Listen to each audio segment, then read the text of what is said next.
Assalaamu calaykum, soo dhawaada asxaabta meel baad joogtaan.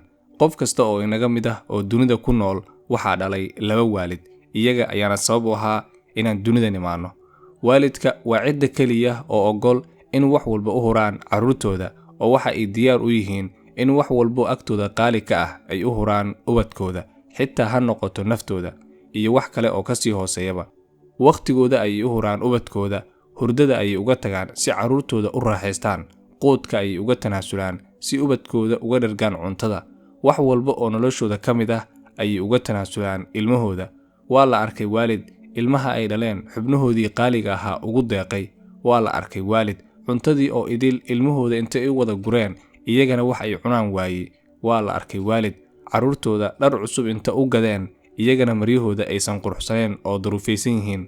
Waa la arkay waalid dhulkii ay deganaayeen u gaday ilmahooda si ay nolol wanaagsan ugu samaystaan iyagana guri kira ah degay. Habeen iyo maalin waxay u soo jeedaan ubadkooda haddii mid ka mid ah uu xanuunsado. Waxbarashada marka la joogo waxa ay jecel yihiin ubadkooda kaalinta ugu sarreysa inay galaan. Wixii libin ah waxa ay la jecel yihiin ilmahooda. Haddii ay masaajid galaan waxa ay jecel yihiin ubadkooda inay ka mid noqdaan imaamyada tujinaya. Haddii ay arkaan ubad tartan ku guuleystay waxa ay tamaniyaan in ubadkooda uu ka mid noqdo kuwa. Habeen iyo maalin waxa ay ku duceystaan in ubadkooda horumar adduunyo iyo mid aakhiro ay gaaraan. Mararka qaar xitaa waxaa dhacda sida ay isu leeyihiin ubadkaaga yuuqadin in ay tarbiyada carruurtooda hilmaamaan iyagoo ku mashquulsan wixii ay cuni lahaayeen. Inkastoo taasi aysan fiicneen oo laga doonayo waalidka in ay ugu dadaalaan tarbiyada carruurtooda sida ay ugu dadaalayaan cuntadooda si la mid ah ama ka sii sarreysa. Ilaan cuntadu waxa ay kobcisaa jirka halka tarbiyada wanaagsanna ay kobciso nafta, akhlaaqda iyo dabeecadda. Waalidku waxa ay amaanaan inta badan ubadkooda. Waxa ay markasta isku dayaan in caqabad walba oo ubadkooda soo wajahda ay xalliyaan. Dardaaran joogto ah ay siiyaan carruurtooda. Waxa ay ka fikiraan mustaqbalkooda. Habeen iyo maalin waxa ay waqti ku bixiyaan daba socodkooda. Haddii ay fiidsiga ku soo daahaan carruurta ma seexdaan waalidka inta ay ka imaanayaan. Xitaa haddii ay garaacaan waa iyaga kuwa aamusiya oo u beerjilca. Iyagoo aan lacag haysan waalidka ayaa laga yaabaa haddii mid ka mid ah ubadka uu yiraahdo taleefan ii gad inay u gadaan. Haddii ay yiraahdaan waxbarasho dibadda ayaan rabnaa way u diraan shuruud la'aan. Marka ubadku yar yihiin waxay ugu yeeraan magacyo iyo naanaysyo qurux badan sida cadde, nuune, macaane, xabiibi, xayaati, udgoone, qaali, ugaas, qurxulow. Gabar haddii ay tahana waxay u sii raaciyaan qaali, dayman, luul, qalanjo, suldaano, saafi, kaafiso, kulmiso iyo magacyo kale oo kasii badan. Nabi Yacquub waxa uu dhalay 12 wiil. Waxaa ka mid ahaa wiil yar oo qurux badan oo si gooni ah u soo jiitay, jaceylkiisana si gooni ah loogu beeray. Wiilka oo gadaal ka noqon doona nabi waana Nabi Yuusuf.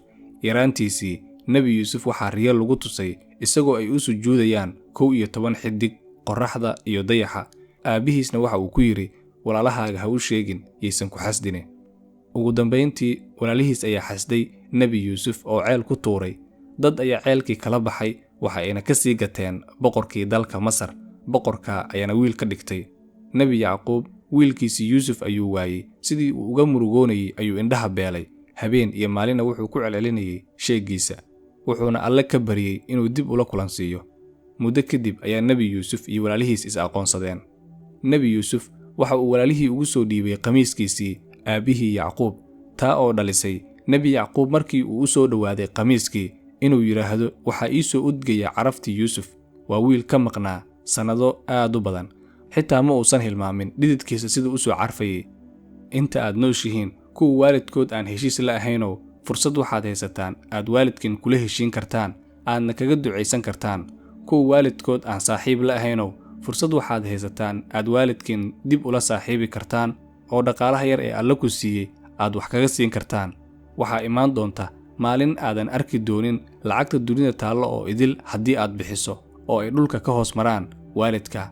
Kuwa aanan xiriirin waalidkood oo taleefanka ka wicin fursad waxaad haysataan aad waalidkiin dib ula xiriirtaan oo aad xiriirisaan mar walba.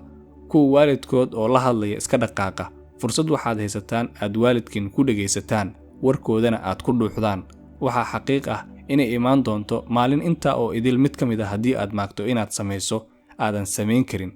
Haddii aad hadda waana qaadan weysana maalin ayaad iskiin u waana qaadan doontaan xilli ay midi uusi ku tagtay, xilli aadan waxba daba gaari karin, xilli waxaad ooyin doontaan aysan oohin waxba tarayn. haddaba waalidka xaggiisa maxaa inagala gudboon? xaqooda maba gudi karnee, maxaan u tari karnaa? maxaan u qaban karnaa? sideen ugu baari noqon karnaa?